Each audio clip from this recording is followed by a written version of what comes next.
we are going to graph logarithmic functions. It says in your notes without a graphing calculator, but what's the fun in that? So we're still going to use a graphing calculator because why not? If I'm asking you to spend all this money to buy one of these calculators, we might as well use it, right? Okay, so the graph of y equals log base b of x minus h plus k has a few certain characteristics. First of all, number 1 has a big error in it. The graph has an asymptote, that is true, but the asymptote is not at k. The asymptote is x equals h. And the hint is it's the opposite of the number in the parentheses.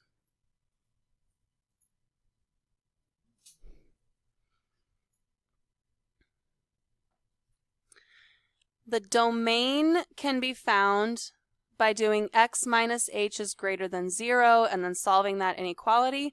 Or the easier way is the domain is going to be x is greater than the asymptote.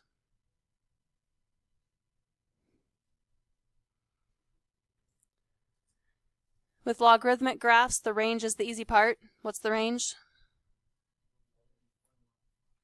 All real numbers.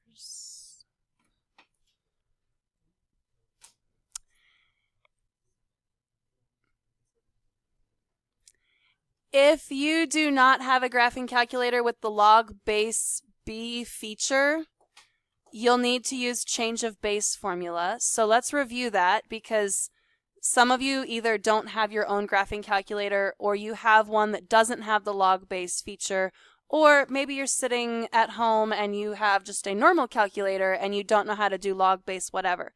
So to review the change of base formula, you do log button of the number inside the log divided by log button of the base.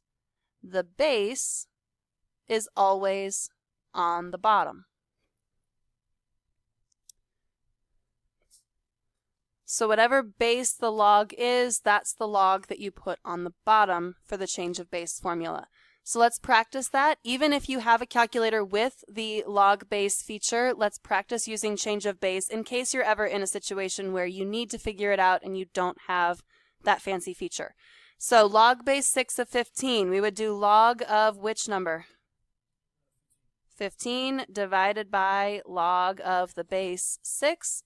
In your calculator, when you push the log button, it gives you parentheses. You need to make sure to close the parentheses before you do the second log. So punch that into your calculator. Log button 15, close your parentheses, divided by log button 6, close your parentheses. Should get 1.511.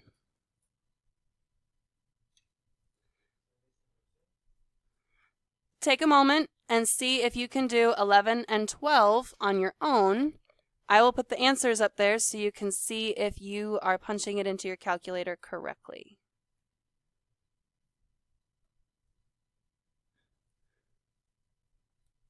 To graph logarithmic functions, there are probably 3 or 4 different ways we could go about graphing these.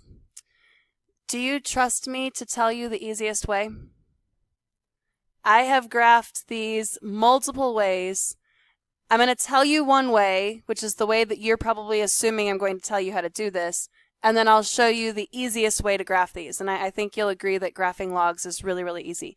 So based on how we've graphed pretty much everything so far this year, you're probably assuming that I'm going to say, enter everything up to the x into the calculator, get your temporary points, and then move those temporary points based on these numbers. So the -2 indicates that we'd move the points right 2, and the +3 would indicate that we'd move the points up 3.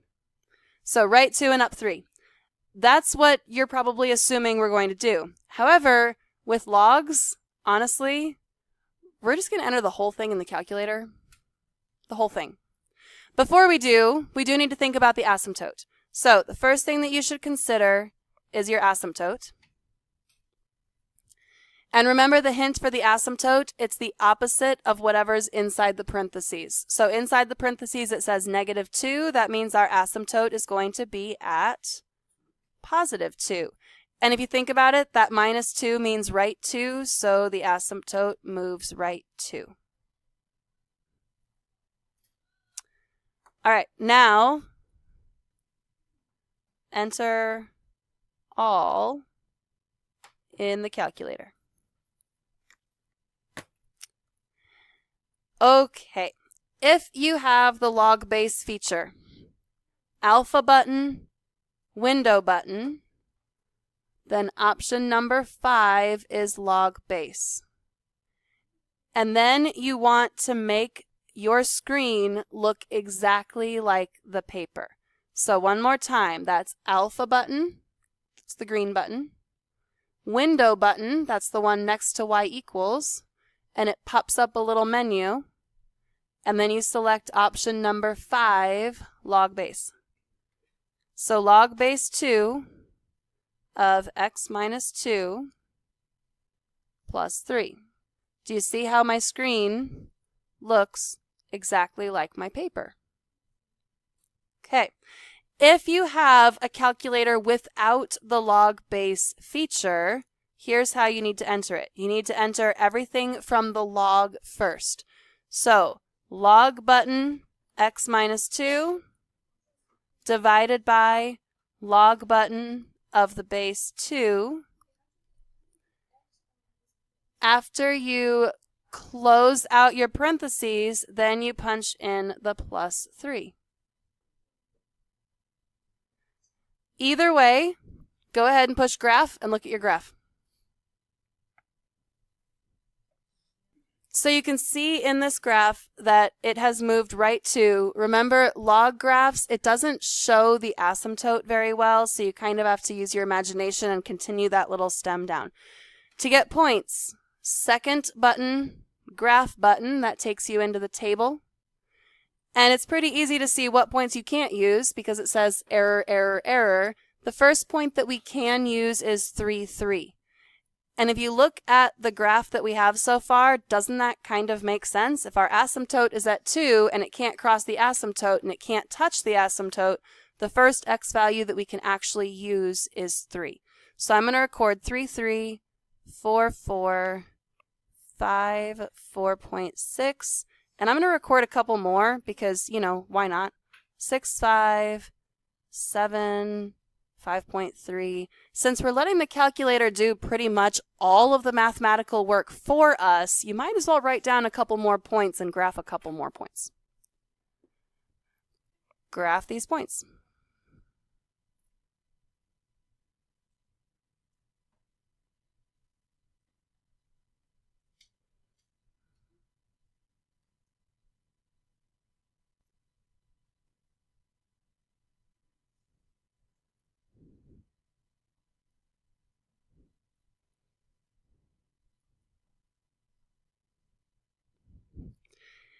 Basically, I want to graph enough points so I can see that curve starting to take form. So we've got our curve, and the left side comes closer and closer to the asymptote without touching the asymptote or crossing the asymptote. Once you have this graphed, let's think about the domain and the range. Who wants to try the domain? Anyone?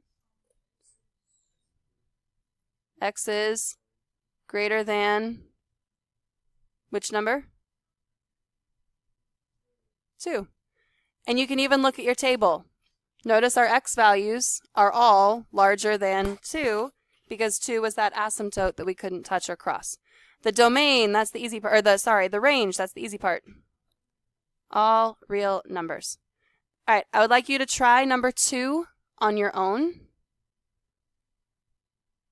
So if you're watching the video, pause the video and actually try this on your own. Don't just stare glassy-eyed at the screen. pretending that you're watching a video that you're actually just zoning out to.